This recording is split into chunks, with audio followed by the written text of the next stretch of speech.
Hi, my name is Daniel Bolero Zaldivar, and I am the writer, director, producer, editor, cameraman, casting agent, casting director, craft services person for the film, for the short film Let Life Happen.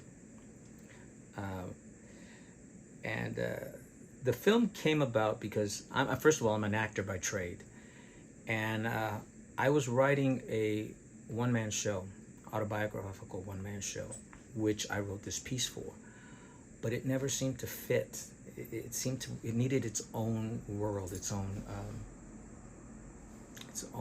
space. And so it's been sitting in a hard drive for about 15 to 20 years. And with technology the way it's been, I started thinking, well, you know what, it'd be great to try to make a movie. And I didn't expect to get it involved as I have been. I was just going to shoot a quick movie and be done with it. But once I started to, do casting and then I had to do go through SAG and do all those permissions there, and I got more and more involved. It was like going down a rabbit hole, willingly, but I was getting more and more involved, and I was really getting into it. And so that's how the film started. I look at it sometimes, and it's hard to believe that it's something that I put together. So that's New York out there, sorry. And it's something that I created, and for me, it's so different looking at it from this perspective than as an actor. I don't have that type of, I'm not given that type of vision in a sense. And then having to, the day we were supposed to shoot, I had hired some students to do the shooting of the film. And the day came where we were supposed to shoot, and they didn't show. So I was stuck without a crew. And as they say, when you give in lemons, you make lemonade. So so I jumped in and I started to become the cameraman, and I didn't have a clue as to what I was doing.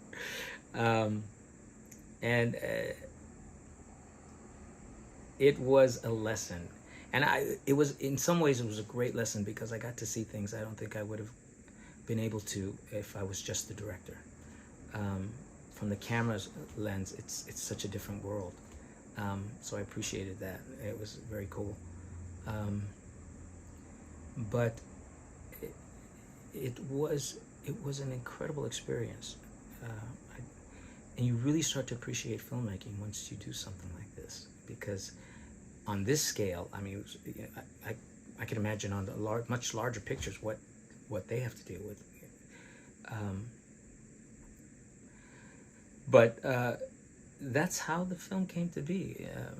It's a day in the life when I had to place my father in a senior care facility, and it was one of the hardest times in my life. And I mean, I don't think my brothers have even seen the film. It's something they haven't been able to watch. But I've heard from people that feel that I've pretty much have been very honest about it, and they can relate to it. So I'm very grateful for that. What are the hardest things about making this film? Well, like I said before, jumping in as cameraman, that was probably the hardest. And figuring out camera angles, that was something it shocked me a little bit. I didn't expect it. I never thought about thinking about that. I never thought about having to do that. But the biggest problem I had was because I had adapted it from a monologue. Adapting that to a film was very difficult for me, and it surprised me that it was that difficult. Because in a monologue, you can describe things, you can talk about your senses, you can talk about feeling a certain way. You can't do that in a film. When you're making a film, when you're writing a script, you have to find ways of bringing that point across creative ways. And an example is in the middle of the film. There's a scene where the father and son are walking, and that took the place of a section of the monologue that was very specific, and there was no way I could actually film what I was describing in the monologue. And so I had to come up with a different way of conveying that idea, that emotion. And that was pretty interesting when I had trying to accomplish that, trying to get those points across. And the other part too was trying to match shots, because the weather wouldn't let up, and there were days that we had to postpone for whatever reason, and then trying to find a day when we could match the weather was very difficult.